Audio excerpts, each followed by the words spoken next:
don't want to dive too much into acceleration mechanics here, but we have to talk about a concept called push to move. Again, one half of agility is decelerating, the other half is reaccelerating. So those acceleration mechanics are very important. And kind of the foundation of that is pushing the ground away so your body moves forward. Very simple law of physics. Isaac Newton, a long time ago, came up with these and they still apply. His third law of physics says every action has an equal but opposite reaction. So if I push the ground down with 100 pounds of force, the ground pushes me up with 100 pounds of force. If I want to go sideways, I first have to change my shin angle. So now when I push, I'm not pushing down, I'm pushing sideways.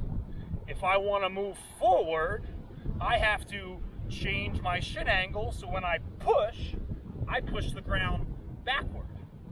And if we keep that law of physics in mind as we think about these drills, I think that can be really helpful just conceptually and figuring out the best way to create all of these different angles. A law of physics means that it applies everywhere on Earth, everywhere in the universe. So you really have no choice but to learn and to master the concepts behind that. So we've done a fair amount of double leg and single leg jumping already. We're going to go back to some single leg jump variations where the intention is to create as much of a shin angle, whether that be linear, kind of hard to tell, diagonal, or lateral rotational as we can. So on these variations, you're going to jump off of one foot and land on both feet. But I want you to start in the bottom of that single leg stance. We're not going to have any eccentric stretch phase here. So start at the bottom, hang out for a second, and then when you explode, if you just watch my shin angle, the first thing I do is drop my knee, shin angle goes forward, explode out. This is an exaggerated variation of knee and ankle bend that we practiced in all of those single leg jumps. Let me show you that linear variation again. Hang out, knee drops, push. Next up is a diagonal variation. So I'm going to push off my right foot and I'm going to go diagonal forward to my left. So think about that shin angle. My knee has to cave in just a little bit and my knee has to drop. So when I push, I move that way. When I jump, I want my shoulders to turn toward the corner. So find that position, knee in, chin drop, push. I'll do one the other way. Low in that position, push. Last one is rotational. Same thing. In that position, knee's gonna go in. I load the inside of my foot, and as I push, my hip has to rotate out. I need to externally rotate the hip to create that rotational force. So you'll see the knee cave in. You won't really see that quick, rapid external rotation. Knee and twist. Again, hopefully you guys are a little more explosive than me. I know there's kind of a big taboo about letting knees go in. A lot of football coaches want to avoid that position. And there's definitely some merit in being aware of this. But guys, that's how the foot and knee move.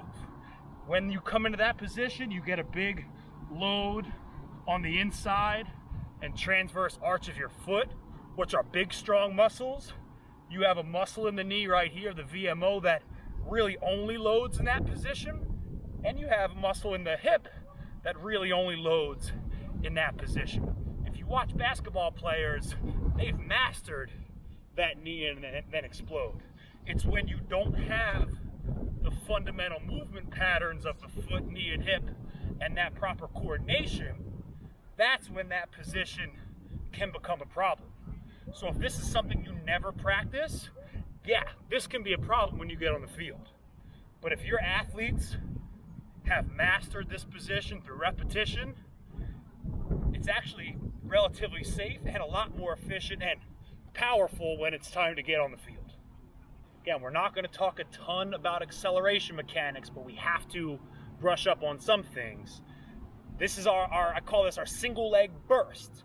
And the goal is to go off of one foot, push as hard as you can like we just practiced in that double leg landing drill, but instead of extending and landing on both feet, once you hit full extension behind you off that front leg, I want you to get your back leg on the ground as quickly as you can in this same landing position. So load up the same way, hang out here for a second, check my shin angle, push, and try to stick right there. That single leg landing position is a ready position. So from there, I'm ready to either take another step forward, I'm ready to redirect however I need to, but if I don't have my foot on the ground, I'm not able to push into the ground. So single leg burst, one step. Show you one the other way. Sink, sink, sink. Push. Be ready to go. Shoulders over the toes. Loaded, loaded, loaded. Ready for action. We can also do this at a diagonal and a rotational pattern. Remember, we're just practicing that knee angle change, but as soon as you get full triple extension, that second leg gets on the ground and ready to go.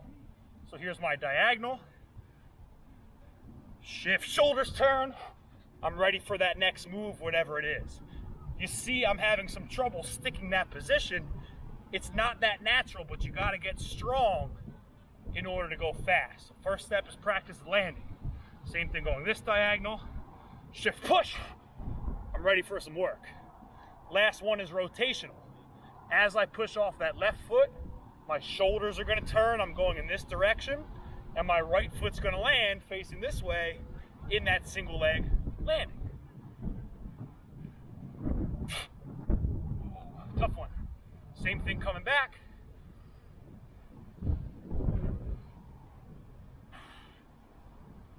Single leg burst. So once you've gotten some reps at that single leg burst, we're gonna add a second step to it. Same thing, our goal is turning the feet over, making sure we stay low and land in that single leg position, but being explosive and getting triple extension of that leg behind you. So single leg burst with 2 jumps. Here's our linear variation. Load it up, push, push, and stick. Show you one coming back. Load it up, push, push, and try to stick from that position. Diagonal's no different. Shift and push, push. Show you one going this way off the right foot. Shift the knee and push, push. I'm popping up a little bit. Keep everything low. Last one is rotational. Whichever foot you push off of, that's the foot you will land on at the end of the rep.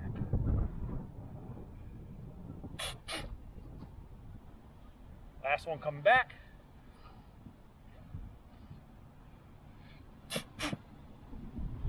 Single leg burst with 2 jumps.